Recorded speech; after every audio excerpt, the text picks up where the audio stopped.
আসসালামু আলাইকুম। সবাই কেমন আছেন? আশা করছি সবাই ভালো আছেন। কিছুদিন আগে আমি মার্কেটে গিয়েছিলাম কয়েকটা জিনিস কেনার জন্য। যে জিনিসগুলো আমি কিনেছি এবং ভাবছি যে আপনাদের সাথে আমি শেয়ার করি। 2টা গ্লাস কিনেছিলাম, যে গ্লাসগুলো আমার কাছ থেকে 200 টাকা করে নিয়েছে।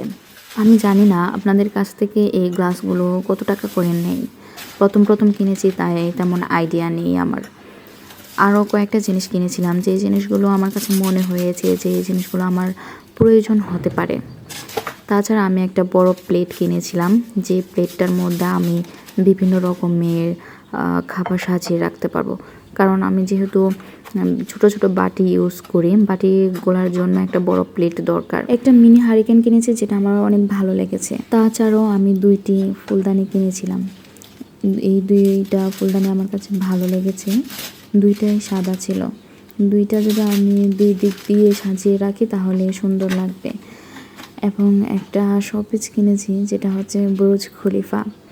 3টি ঝুড়ি কিনেছিলাম, যে ঝুড়িগুলোতে আমি ফলমূল শাকসবজি রাখতে পারবো। এগুলোই আজকের কেনাকাটা। আপনাদের কেমন লেগেছে আমার কেনাকাটাগুলো?